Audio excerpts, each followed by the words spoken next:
राष्ट्रपति प्रणब मुखर्जी 70वें स्वतंत्रता दिवस की पूर्व संध्या पर आज राष्ट्र को संबोधित करेंगे। राष्ट्रपति का संबोधन शाम 7 बजे से आकाशवाणी के सभी राष्ट्रीय नेटवर्क पर प्रसारित किया जाएगा। दूरदर्शन के भी सभी चैनल राष्ट्र के नाम राष्ट्रपति के संबोधन का टेलीकास्ट करेंगे।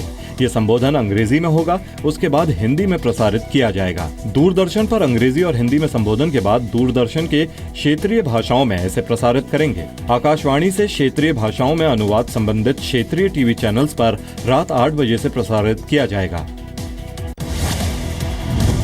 दिल्ली में शनिवार को फुल ड्रेस रिहर्सल को लेकर लगाए गए रूट डायवर्जन में फंसकर एक व्यक्ति की मौत हो गई।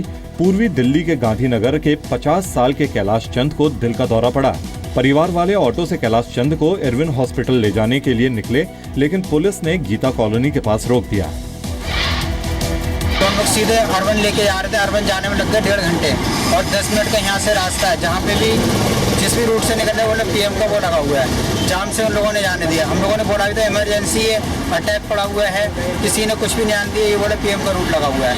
परिवार का आरोप है कि जिस रास्ते से भी निकलते पुलिस रूट डायवर्जन कहकर दूसरे रास्ते पर भेज देती थी। घर से महज 10 मिनट दूर अस्पताल पहुंचने में 1.5 घंटे से भी ज्यादा का वक्त लग गया। दिल्ली के प्रीत विहार में शनिवार को अंकिता नाम की लड़की से लूट की घटना सामने आई। अंकिता अपनी मां के साथ अपने घर जा रही थी। शाम करीब 6:30 बजे प्रीत विहार फ्लाईओवर पर एक बदमाश ने अंकिता का पर्स छीन लिया और लेकर फ्लाईओवर से लगे जंगल की ओर भाग गया। अंकिता ने बदमाश का पीछा भी किया, लेकिन वो भाग गया। उनकी देख रही मम्मा भी चिल्ला रही है तेरा पर्स गया, मैं भी चिल्लाने लगी मेरा पर्स। मैं पीछे पीछे उसके भागने लगी।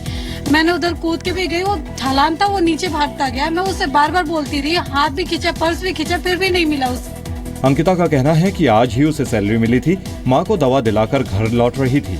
पीछा करते वक्त बदमाश के हमले में अंकिता को चोट भी आई है। हैदराबाद में मेन होल में गिरने से 4 लोगों की मौत हो गई। हादसा हैदराबाद के अयप्पा सोसाइटी में हुआ। चश्मदीदों के मुताबिक मेन होल खुला हुआ था, जिसकी वजह से यह हादसा हुआ। मेन होल में गिरने की खबर से हरकत में आए प्रशासन ने जेसीबी मशीन की मदद से खुदाई करके लोगों को बचाने की कोशिश की। एक व्यक्ति को ऑक्सीजन सिलेंडर लेकर मेन होल के अंदर भी भेजा गया, लेकिन उसकी भी तबीयत काफी बिगड़ गई, जिसको बाद में अस्पताल में भर्ती कराया गया। पुलिस ने कॉन्ट्रैक्टर के खिलाफ लापरवाही का केस दर्ज किया है। भारत की ललिता बाबर ने 3000 मीटर स्टीपल चेज इवेंट में फाइनल में जगह बना ली है। रियो ओलंपिक में शनिवार को हुए मुकाबले में ललिता ने 9 मिनट 19.76 सेकंड का समय लिया। ललिता 15 धावकों में से 7वें स्थान पर रहीं। 1984 लॉस एंजलिस ओलंपिक के बाद ट्रैक इवेंट के फाइनल के लिए क्वालिफाई करने वाली ललिता पहली भारतीय महिला एथलीट हैं। 1984 में पीटी ऊषा ने 400 मीटर दौड़ के लिए फाइनल में जगह बनाई थी। स्टीपल चेज इवेंट का फाइनल 15 अगस्त को होगा। प्रधानमंत्री नरेंद्र मोदी ने रियो ओलंपिक के लिए भारतीय एथलीटों की हौसला अफजाई की है। सचिन तेंदुलकर ने पीएम मोदी से 15 अगस्त की स्पीच में रियो गए भारतीय खिलाड़ियों के बारे में बोलने की अपील की थी। पीएम मोदी ने कहा इसके लिए वो स्वतंत्रता दिवस तक इंतजार नहीं करना चाहते। पीएम ने ट्वीट किया, भारत को रियो गए अपने सभी एथलीट्स और उनकी मेहनत पर बहुत गर्व है। आप लोगों के धैर्य, दृढ़ संकल्प और समर्पण ने देश को गौरवान्वित किया है।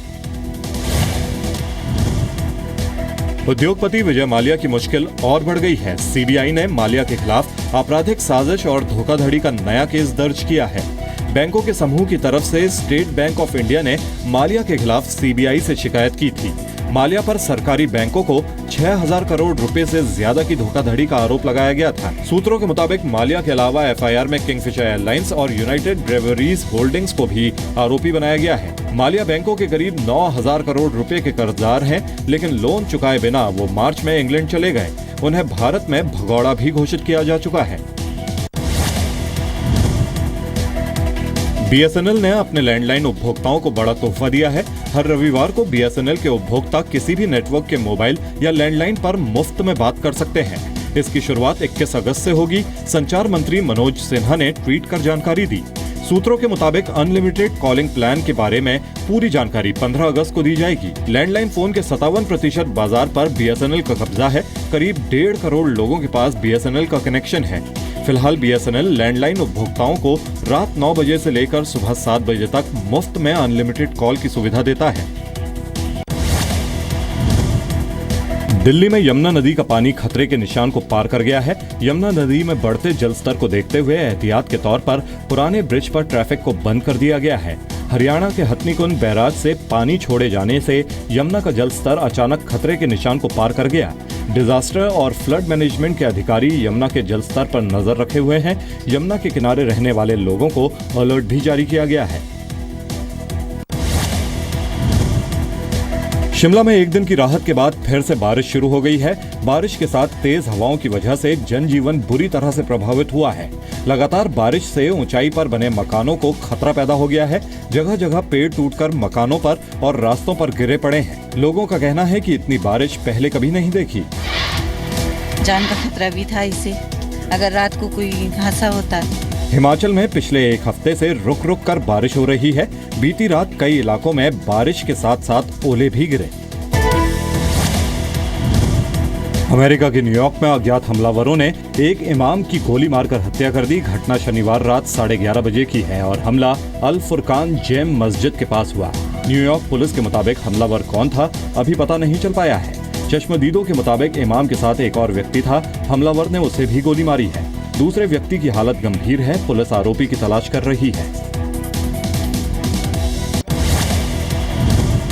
अमेरिका के लुसियाना में मूसलाधार बारिश से 2 लोगों की मौत हो गई, जबकि हजारों लोग बाढ़ के पानी में फंसे हैं। रेस्क्यू टीम नावों की मदद से लोगों को उनके घरों से निकालकर सुरक्षित जगहों पर पहुंचा रही है।